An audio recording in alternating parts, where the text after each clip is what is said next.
السلام علیکم ورحمۃ اللہ وبرکاتہ۔ الحمد للہ نحمده ونستعینه ونستغفره ونؤمن به ونتوکل علیہ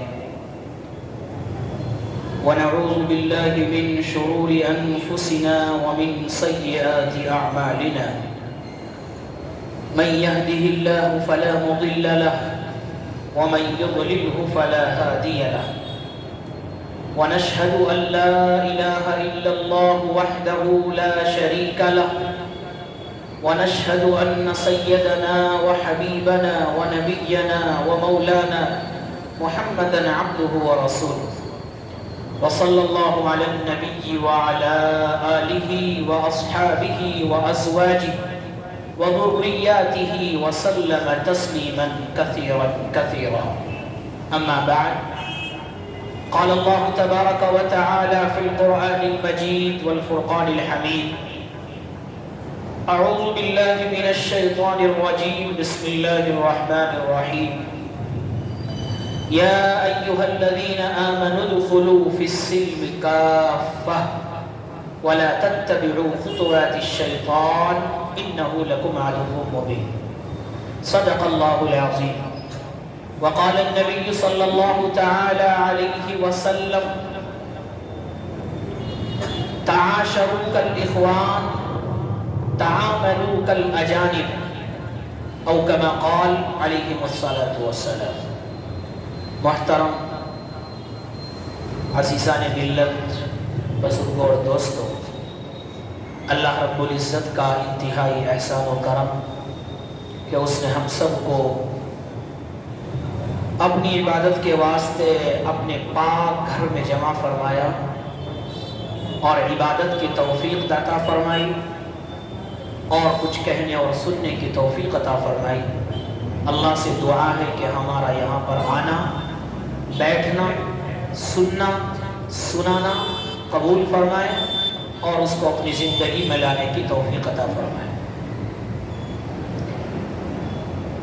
سیرت کے تعلق سے مختلف بیانات، عنوانات پر گفتگو ہوئی ہے۔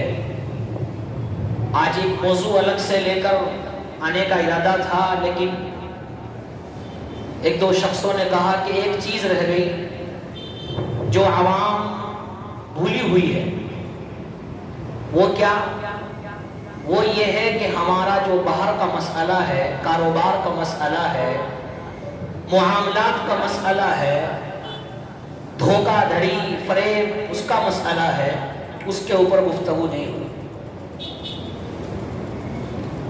تو یقیناً ہمارا جو اسلام ہے، قرآن مقدس میں اللہ رب العزت نے ارشاد فرمایا: یا ایھا الذین آمنوا ادخلوا فی السلم کافہ، اے ایمان والو اسلام کے اندر مکمل داخل ہو جاؤ۔ مکمل کا مطلب کیا ہے؟ یعنی اسلام نے نظام زندگی تم کو سکھلایا۔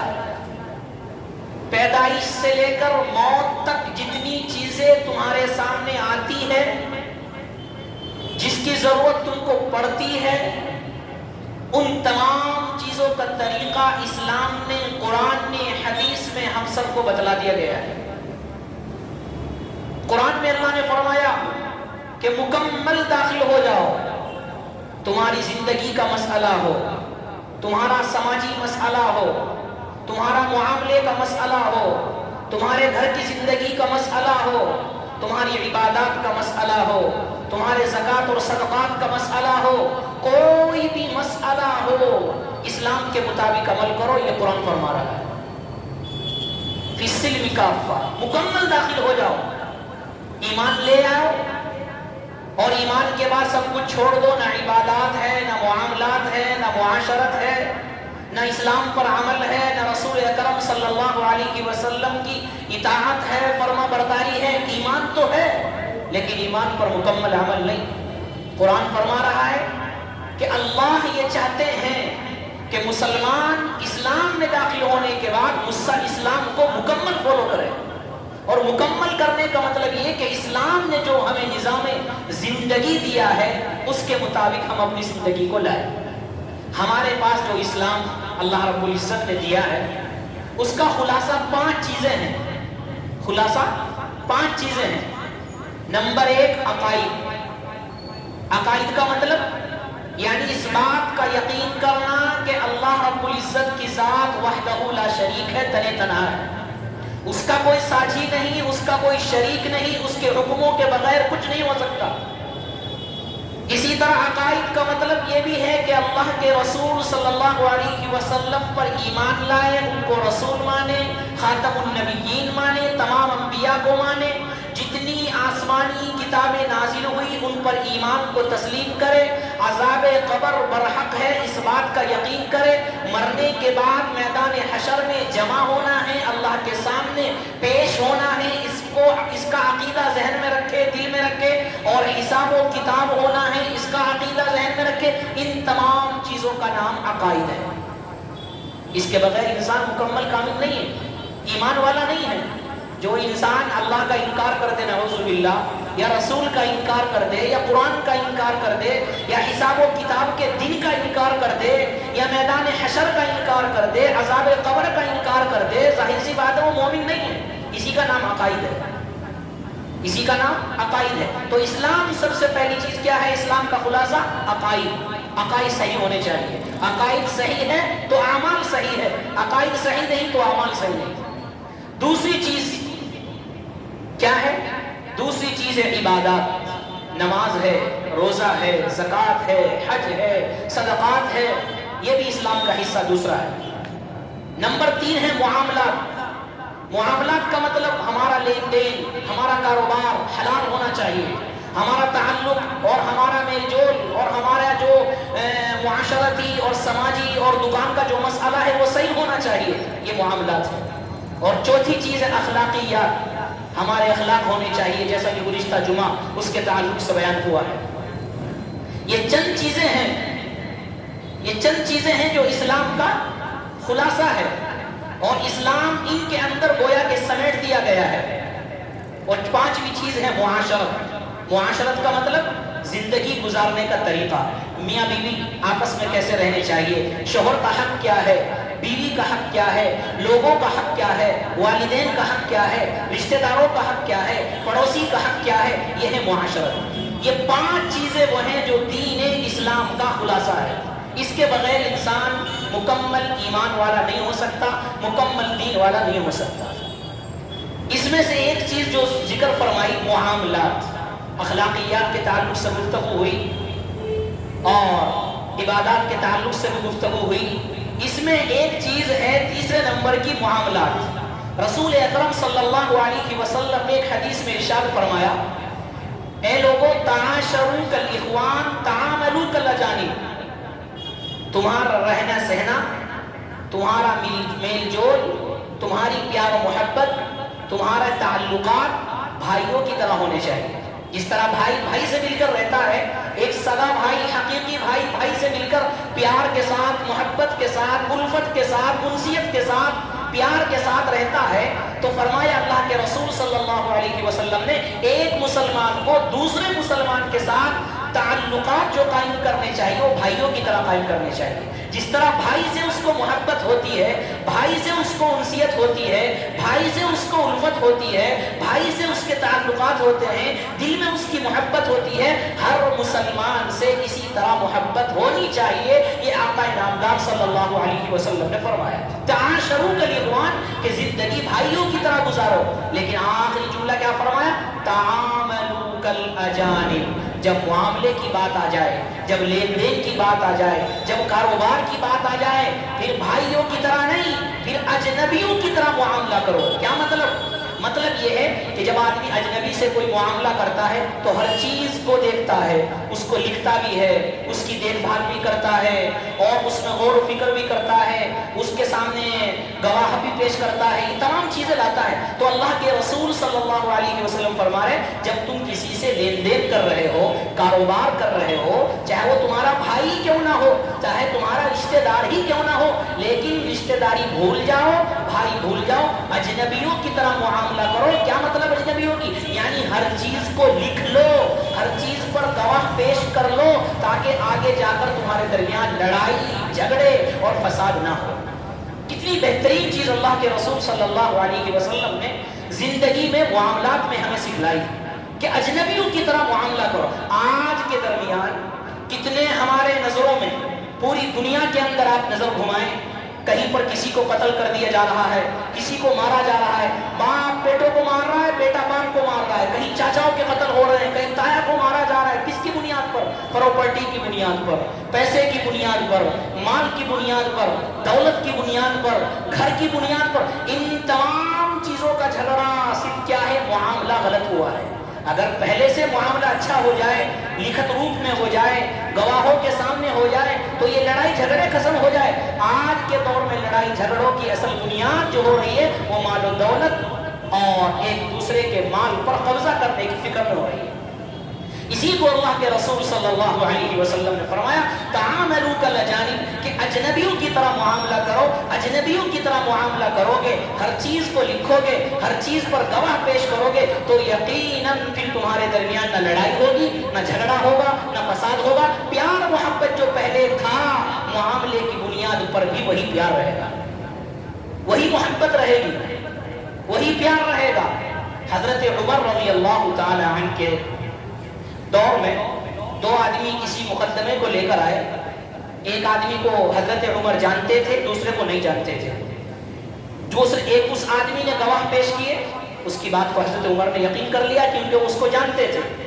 دوسرے آدمی نے اپنی گواہی دی، اپنی صفائی دی، تو حضرت عمر نے کہا کہ کوئی گواہ لاؤ۔ وہ ایک گواہ لائے، اس نے گواہی دی کہ ہاں اے امیر المومنین، میں ان کو جانتا ہوں، پہچانتا ہوں، یہ ایسے ہیں، اچھے آدمی ہیں، ان کی گواہی قابل قبول ہے۔ حضرت عمر نے فرمایا تم ان کو کیسے پہچانتے ہو؟ کیا تم نے ان کے ساتھ سفر کیا ہے؟ فرمایا نہیں۔ کیا تم نے ان کے ساتھ کوئی معاملہ کیا ہے؟ فرمایا نہیں۔ کہ تم نے ان کو کیا فرمایا حضرت عمر نے؟ حضرت عمر نے فرمایا تم نے ان کو مسجد سے نکلتے ہوئے دیکھا ہوگا، یعنی تمہارا دل جو ان کی طرف کھینچ کر آ رہا ہے وہ اس لیے آ رہا ہے کہ تم نے ان کو عبادت کرتے ہوئے دیکھ لیا ہوگا، ذکر و اذکار کرتے ہوئے دیکھ لیا ہوگا، جس کی بنیاد پر تم ان کے سامنے گواہی دے رہے ہو کہ ہاں یہ سچا ہے، پکا ہے، جھوٹ نہیں بولے گا، یہ دھوکہ نہیں دے گا، یہ فراڈ نہیں کرے گا، یہ سچی گواہی دے گا۔ اس واقعے سے معلوم ہوا کہ حضرت عمر رضی اللہ تعالیٰ عنہ کے کہنے کا مطلب کیا ہے کہ انسان کی سچائی کو اگر دیکھنا ہے اور اس کی عبادات کو دیکھنا ہے اور اس کو یہ دیکھنا ہے کہ ہاں یہ مکمل اسلام پر عمل کرنے والا ہے یا نہیں، تو اس کے ساتھ معاملہ کر کے دیکھو، کاروبار کر کے دیکھو، قرض دے کر دیکھو، پیسے دے کر دیکھو، پتہ چل جائے گا کہ ہاں کتنا اسلام والا ہے، کتنا ایمان والا ہے، پتہ چل جائے گا۔ آج ہمارا حال یہی ہے، ہمارا حال یہی ہے کہ ہم مسجدوں کے اندر مسلمان نظر آتے ہیں، عبادت کے اندر مسلمان نظر آتے ہیں، یہاں پر ہماری عبادتوں کا کوئی ہے تو عبادت اتنی زیادہ ہوتی ہے کہ دیکھنے والا حیران کہ یار تہجد گزار ہے، نمازی ہے، فلاں ہے، فلاں ہے۔ وہی آدمی جو راتوں کو اٹھ کر روتا ہے، وہی انسان ہمارے میں سے جو راتوں کو اٹھ کر اللہ کے سامنے گڑ گڑاتا ہے، نمازیں تو بہت دور کی بات، فرائض تو بہت دور کی بات، نوافل بھی نہیں چھوڑتا، نوافل تو بہت دور کی بات، تہجد نہیں چھوڑتا۔ مسجدوں کا تو یہ حال ہے، لیکن جب باہر اس کا مسئلہ دیکھو گے تو بالکل گھٹیا نظر آئے گا۔ مسجد میں ہیرو، کاروبار میں زیرو۔ مسجد میں اعلیٰ ہے، نمازوں میں اعلیٰ، عبادتوں میں اعلیٰ، تلاوت قرآن میں اعلیٰ، ہمارا حال یہی ہے۔ اور لیکن ہمارا جب معاملہ دیکھا جائے، ہمارا جب معاملے کو دیکھا جائے تو پناہ مانگی جائے، یہ معاملہ ہے۔ حال یہ ہے ہمارا، ہم نے کسی سے روپیہ لے لیا، قرضہ لے لیا، معاملہ الٹا ہو گیا۔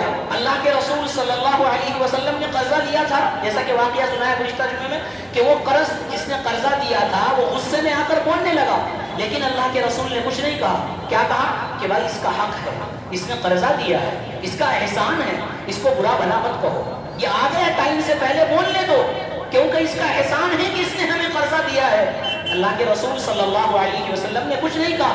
آج ہمارا حال یہ ہے کہ قرضہ دینے کے بعد قرضہ دینے والے کو ڈر ہوتا ہے، دینے والے کو ڈر نہیں۔ دینے والے کو ڈر ہے، یعنی دینے والا مانگتے ہوئے ڈرتا ہے کہیں مجھے جھڑک نہ دے، دینے والا ڈر رہا ہے کہ کہیں میرے مانگنے سے میرے ساتھ لڑائی نہ کر لے۔ ڈرنا کس کو چاہیے؟ جو لے رہا ہے، کہ کہیں میرا انتقال نہ ہو جائے، کہیں میں مر نہ جاؤں اور میرے اوپر قرضہ ہو جائے، میرے اوپر حق ہے، اگر میں چلا جاؤں گا تو یقیناً میرے اعمال برباد ہو جائیں گے، بجائے اس کے ڈرنے کے قرضہ دینے والا ڈر رہا ہے۔ یہ آج کا ماحول ہے۔ اس لیے فرمایا کہ اسلام پر مکمل عمل کرو، جس طرح تم عبادات میں، مسجد میں مسلمان نظر آتے ہو، معاملات میں، کاروبار میں بھی پکے سچے مسلمان ہونے چاہیے۔ تمہارے معاملات جس طرح تمہاری عبادتوں کو دیکھ کر لوگ تم سے محبت کرنے لگ جاتے ہیں، تمہاری عبادتوں کو، تمہارے تقوی کو، تمہاری تلاوت قرآن کو، تمہارے ذکر و اذکار کو دیکھ کر تم سے محبت کرتے ہیں، تمہارے معاملے ایسے ہونے چاہیے کہ تمہیں دیکھ کر غیر مسلم مسلمان ہو جائے۔ تمہارے معاملے ایسے ہونے چاہیے۔ اللہ کے رسول صلی اللہ علیہ وسلم کے سامنے ایک جنازہ لایا گیا۔ اللہ کے رسول صلی اللہ علیہ وسلم نے معلوم کیا کیا ان کے اوپر قرضہ ہے؟ کہا گیا یا رسول اللہ ہاں قرضہ ہے۔ کہا کہ ان کے پاس کچھ پراپرٹی ہے، یعنی کوئی ادا کرنے کے لیے کچھ پیسے مال و دولت ہے؟ فرمایا نہیں، قرضہ لے کر انتقال ہو گیا۔ رسول اکرم صلی اللہ علیہ وسلم نے کیا فرمایا؟ ساری حدیث کی کتابوں میں یہ واقعہ موجود ہے۔ کیا فرمایا؟ صلو علی صاحبی، تم ہی نماز پڑھو، میں نماز نہیں پڑھتا۔ رحمت للعالمین، رسول اکرم صلی اللہ علیہ وسلم جن کی شفقت اور محبت کا کوئی مثال نہیں ہے، جو اپنی امت کے بچوں پر، بڑوں پر، جوانوں پر رحم کرنے والے، جو مسلمان تو مسلمان، کافروں پر بھی رحم کرنے والے، مسلمان کا جنازہ پڑا ہوا ہے، انکار کر دیا۔ کس وجہ سے؟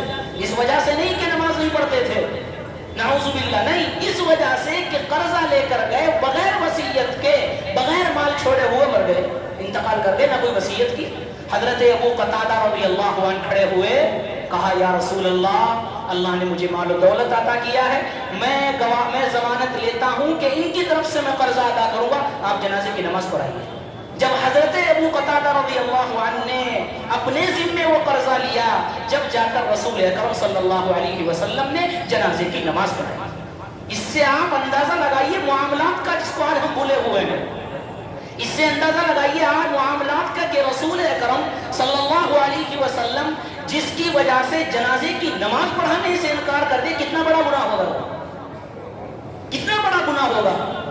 ایک بڑھیا کا تذکرہ کیا گیا اللہ کے رسول صلی اللہ علیہ وسلم کے سامنے، کہا گیا یا رسول اللہ، ایک ضعیفہ ہے، بہت عبادتیں کرتی ہے، تہجد، نوافل، فرائض سب کچھ کرتی ہے، کہ ٹھیک ہے، لیکن معاملات صحیح نہیں ہے، کسی کا لیتی ہے تو دیتی نہیں واپس، کسی کا لیتی ہے تو واپس نہیں دیتی، معاملہ صحیح نہیں ہے۔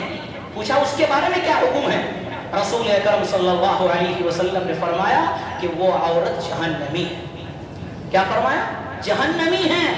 تمام عبادات ختم، تمام نماز، روزہ، زکوٰۃ، حج، صدقات ایک طرف رکھے رہ گئے، ایک معاملے کی وجہ سے اللہ کے رسول صلی اللہ علیہ وسلم نے فرمایا جہنمی ہے۔ دیندار صرف وہ نہیں ہے جو نماز پڑھتا ہے، دیندار صرف یہ نہیں ہے کہ روزے رکھتا ہے، زکاتیں دیتا ہے، حج کرتا ہے۔ دیندار اصل وہی ہے جو عبادات کے ساتھ ساتھ، عبادات یعنی نماز، روزے، زکات، ان کے ساتھ ساتھ معاملے کو صحیح رکھے، وہی دیندار ہے۔ پتہ چل جائے گا، معاملہ کر کے دیکھو۔ آج ہم نے حضرت مولانا ابو الحسن ندوی رحمۃ اللہ علیہ نے بات لکھی ہے، اور ابھی جو حالات گزرے ہیں ان کے تعلق سے بھی ایک مضمون آیا ہے۔ انہوں نے یہ فرمایا کہ آج جو فلسطین کے حالات ہو رہے ہیں اور ان کے حالات کو دیکھ کر اسلامی ممالک کو رونا تک نہیں آ رہا ہے، ان کے دل نہیں پگھل رہے ہیں، اس کی وجہ یہی ہے کہ انہوں نے اسلام کو مسجدوں تک محدود کر دیا ہے، انہوں نے اسلام کو مسجدوں تک محدود کر دیا ہے۔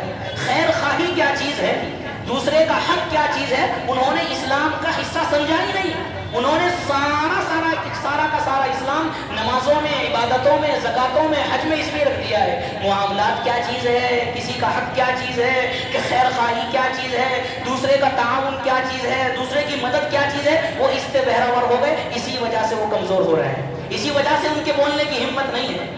بہرحال رسول اکرم صلی اللہ علیہ وسلم نے جہاں عبادات پر زور دیا ہے، معاملات پر بھی زور دیا ہے۔ قرآن کریم کی سب سے بڑی آیت یا ایھا الذین آمنوا اذا تداینتم بدین، یہ سب سے بڑی قرآن کی آیت ہے، اور اس میں اللہ نے کیا حکم فرمایا؟ معاملے کو ذکر کیا۔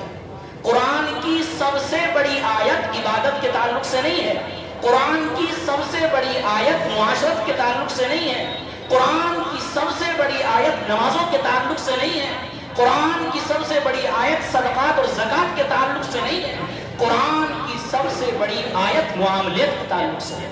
یا ایھا الذین آمنوا اذا تداینتم، یہ پورا رکوع ہے، پورے ایک صفحے کا رکوع ہے، ایک صفحے سے بھی 2-3 لائن زائد ہے، اور ایک ہی آیت ہے، پورے صفحے میں ایک ہی آیت ہے، شروع سے لے کے آخر تک۔ اس پورے رکوع میں اللہ نے معاملے کو ذکر کیا ہے کہ جب تم معاملہ کرو تو کیسے کرو، لین دین کرو تو کیسے کرو، یہ پورا سکھلایا اللہ رب العزت نے اس آیت کے اندر۔ بہرحال ہماری ذمہ داری بنتی ہے کہ رسول اکرم صلی اللہ علیہ وسلم کے جہاں اور فرمان ہے، اس فرمان پر بھی ہمیں عمل کرنا ہے، اور اس کو بھی اپنے دلوں اور دماغوں میں بٹھا لینا ہے کہ ہاں، جہاں اللہ کے رسول صلی اللہ علیہ وسلم نے عبادات پر زور دیا ہے، معاشرت پر زور دیا ہے، ہمیں معاملات پر بھی زور دینا ہوگا۔ اس کے بارے میں ہمیں سوچنا ہوگا، غور کرنا ہوگا۔ کتابوں کے اندر امام ذہبی رحمۃ اللہ علیہ نے لکھا ہے کہ ایک آدمی کو خواب آیا، ایک آدمی کا انتقال ہوا، دوسرے کو خواب آیا، اس نے خواب کے اندر پوچھا کیا معاملہ ہوا، پوچھا یعنی آخرت میں تمہارا قبر کے اندر کیا معاملہ ہوا، خواب کے اندر۔ اس آدمی نے کہا کہ سارے اعمال میرے تھے، نماز روزہ زکوٰۃ سب تھی، لیکن اللہ کے یہاں مجھے عذاب مل رہا ہے، ایک مدت تک مجھے عذاب دیا جا رہا ہے۔ پوچھا کس وجہ سے؟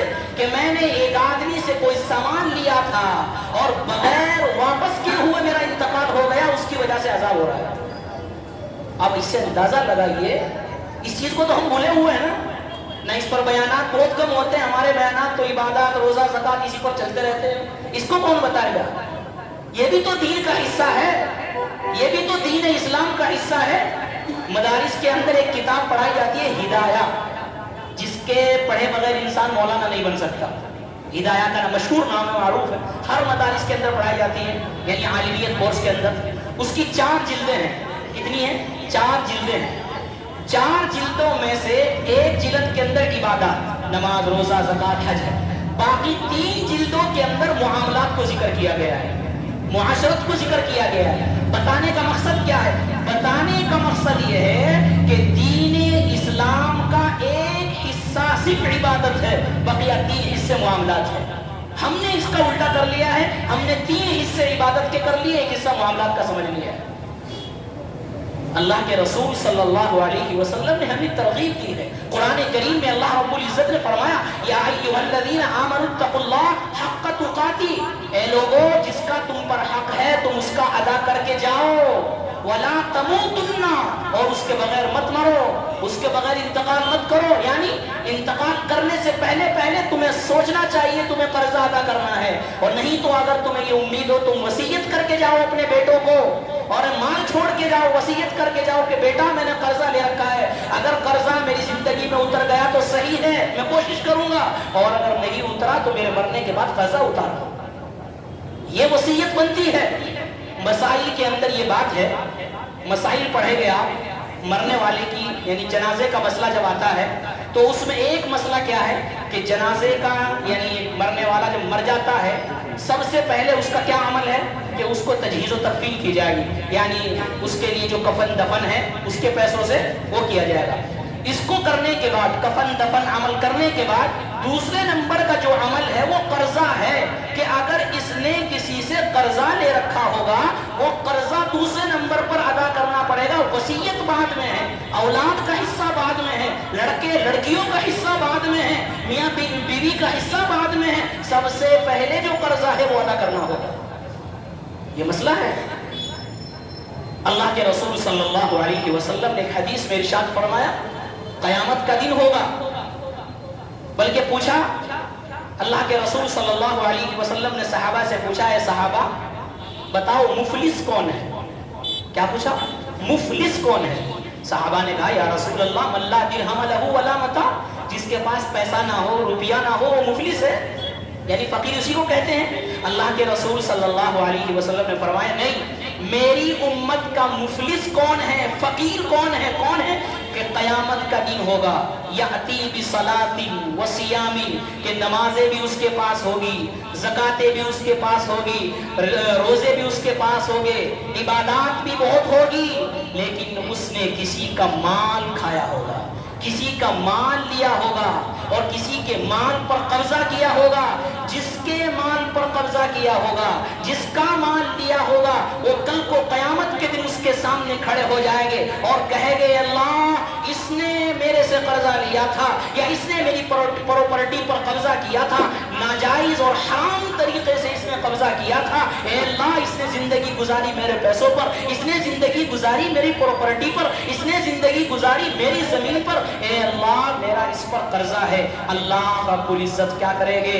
حدیث کی کتابوں میں ہے، اللہ رب العزت جتنے اس کی عبادت کا ثواب تھا وہ تمام کا تمام ثواب ان کو عطا کریں گے، وہ تمام کا تمام ثواب ان کو عطا کریں گے، اور مزید یہ فرمائیں گے کہ جو اس کے گناہ ہیں، کس کے؟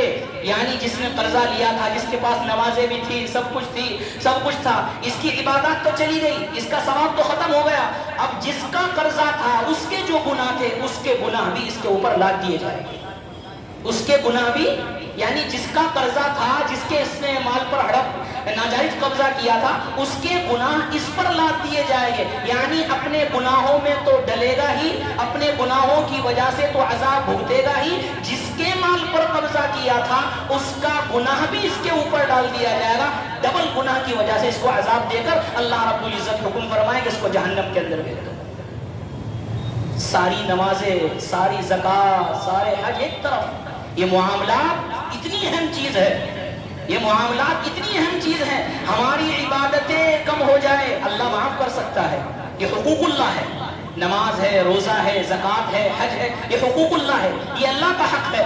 ہم نے نماز نہیں پڑھی مثال کے طور پر، یا صدقہ نہیں دیا، زکات نہیں، ہو سکتا ہے اللہ معاف کر دے، اللہ رحمان ہے، رحیم ہے، لیکن اگر حقوق العباد میں کوتاہی ہوئی اللہ معاف کرنے والا نہیں ہے جب تک کہ وہ خود اس کو معاف نہ کر دے۔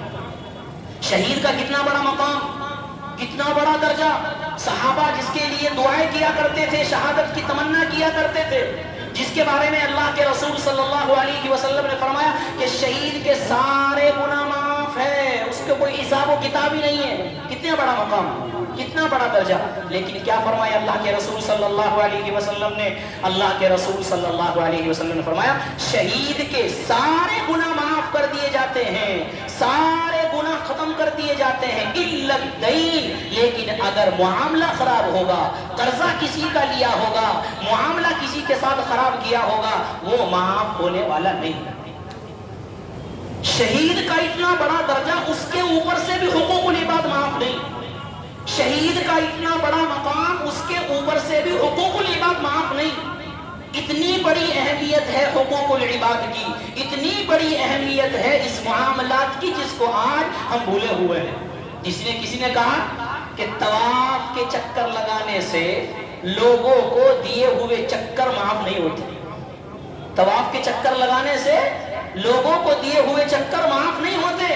آپ حج پر حج کرتے جا رہے ہیں، عمرے پر عمرے ہو رہے ہیں، نمازوں پر نمازیں، عبادتیں، اور کسی کا مال لے کر ناجائز حرام طریقے سے آپ کر رہے ہیں، تو آپ اس خوش فہمی میں ہیں کہ حج کی وجہ سے اللہ معاف کر دے گا، صدقات کی وجہ سے اللہ معاف کر دے گا۔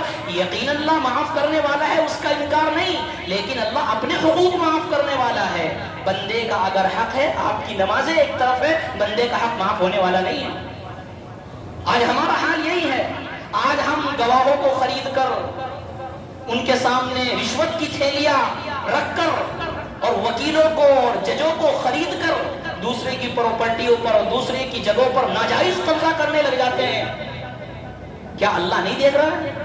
کیا قیامت کو اس کا حساب، قیامت کے دن حساب نہیں دینا ہے؟ کیا ساری زندگی اس میں رہنا ہے؟ نہیں، اللہ کے رسول صلی اللہ علیہ وسلم نے فرما دیا تعاشروا کالاخوان تعاملوا کالاجانب، کہ تم بھائیوں کی طرح رہو گے، اجنبیوں کی طرح معاملہ کرو گے، تمہارے معاملات اگر صحیح ہوگے، تم مکمل اسلام پر عمل کرنے والے ہو، کسی کی نمازوں کو دیکھ کر تم محبت، کسی کی زکاتوں کو دیکھ کر تم فریفتہ مت ہو جانا، معاملات اگر کسی کے اعلیٰ ہے، معاملات کسی کے افضل ہیں، معاملات کسی کے بہتر ہے، اصل دین دیندار وہی ہے، اصل اسلام پر عمل کرنے والا وہی ہے۔ ہمارا اسلام یہ سکھاتا ہے جہاں تم عبادتیں کرتے ہو، نمازیں، روزے، زکوٰۃ، حج سب کرتے ہو، سب قابل قبول ہے، لیکن تمہارے معاملے بھی صحیح ہونے چاہیے، تمہارے اخلاق بھی اچھے ہونے چاہیے۔ اخلاق کے تعلق سے بھی ہم پیچھے ہیں۔ ہمارے اخلاقیات جیسا کہ گزشتہ ہفتے ذکر کیا، ہم باہر بہت اچھے سے رہ کر گھوم رہے ہیں، گھر جاتے ہیں تو بیویوں کے ساتھ اس بدتمیزی سے پیش آتے ہیں کہ شیطان بھی گھبرا جاتا ہے۔ کسی نے کیا کہا کہ باہر بایزید ہو کر گھومتے ہیں اور گھر میں یزید بن جاتے ہیں۔ بایزید ایک بزرگ گزرے ہیں اللہ والے، اور یزید ظالم ہے۔ بایزید بزرگ ہے، یزید ظالم ہے۔ تو کسی نے کیا کہا کہ جب ہم باہر جاتے ہیں گھر سے تو بایزید بن جاتے ہیں، لوگ سلام کرتے ہیں، سلوٹ مارتے ہیں، بڑے نیک آدمی ہیں، اور وہی آدمی جب گھر جاتا ہے یزید بن جاتا ہے، ظالم بن جاتا ہے۔ اپنی بیوی کے ساتھ وہ بدتمیزی سے پیش آتا ہے کہ بیوی پناہ مانگ جاتی ہے۔ نہیں، اللہ کے رسول صلی اللہ علیہ وسلم نے فرمایا تمہاری عبادت اپنی جگہ، تمہارے معاملے بھی اچھے ہونے چاہیے، تمہاری گھر کی زندگی بھی اچھی ہونی چاہیے، تمہارے اخلاق بھی اعلیٰ ہونے چاہیے۔ تمہارے اخلاق اعلیٰ ہوگے تم دیندار ہو، تمہارے معاملات اچھے ہوگے تم دیندار ہو۔ قیامت کے دن اللہ رب العزت نے، قیامت کا دن ہوگا، نامہ اعمال میں اگر کمی ہوگی، نامہ اعمال میں اگر کمی ہوگی تو اخلاقیات کو رکھا جائے گا۔ اللہ پوچھے کہ اس کے اخلاق لاؤ، اخلاق کا وزن اتنا ہوگا عبادتوں سے بڑھ جائے گا، اخلاق کا وزن اتنا ہوگا عبادتوں سے بڑھ جائے گا، اور اللہ اس اخلاق کی بنیاد کو معاف کر دے گا۔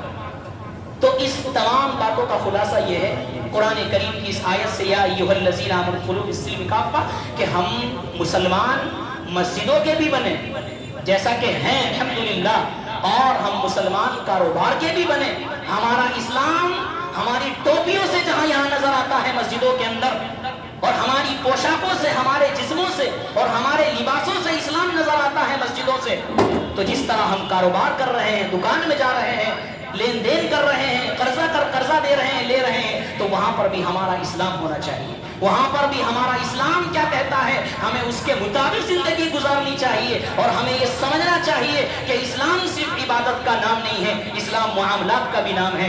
اسلام صرف نمازوں کا نام نہیں ہے، اسلام معاملات کا بھی نام ہے۔ اسلام صرف زکوٰۃ، حج اور صدقات کا نام نہیں ہے۔ اسلام صرف اللہ کے سامنے سجدہ کر لیا اس کا نام نہیں ہے۔ اسلام اخلاقیات کا بھی نام ہے، اسلام معاملات کا بھی نام ہے۔ ہمارے بزرگوں نے کیسے کیسے اخلاق اور کیسے کیسے عمل کیے کہ ایک صاحب حضرت مولانا مفتی شفیع رحمۃ اللہ علیہ ٹرین سے جا رہے ہیں، ٹکٹ جنرل ڈبے کا لیا تھا، بھیڑ ہونے کی وجہ سے اس میں چڑھ گئے، دوسرے ڈبے میں چڑھ گئے، اس کا ٹکٹ زیادہ ہوتا ہے۔ جب اس کا ٹکٹ زیادہ ہوتا ہے، جنرل تھا، تو کیا کیا، اسٹیشن پر پہنچ کر اس ڈبے کا جتنا ٹکٹ ہوتا ہے، سلیپر کا جتنا ٹکٹ ہوتا ہے، اتنا ٹکٹ جا کر وہاں سے واپس لیا اور لے کر اس کو پھاڑ دیا۔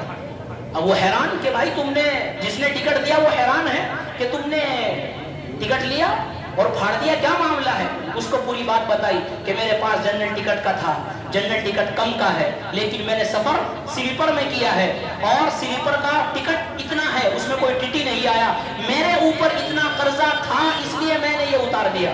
اس نے کہا یہاں تو تمہیں کوئی پوچھنے والا نہیں تھا کہ ہاں یہاں پوچھنے والا ہو یا نہ ہو، وہ پوچھنے والا ہے، یہاں پوچھنے والا ہو یا نہ ہو وہ دیکھ رہا ہے۔ تو ہمارے بزرگان دین، اولیاء اللہ یا صحابہ اکرام نے جو تجارت کی ہے، جو معاملات کیے، ان کو ہم پڑھیں، ان کو اپنی زندگی میں لائیں، یہی اسلام ہے اور اسی پر ہم کو عمل کرنا ہے۔ اللہ تعالیٰ عمل کی توفیق عطا فرمائے۔ وآخر دعوانا الحمد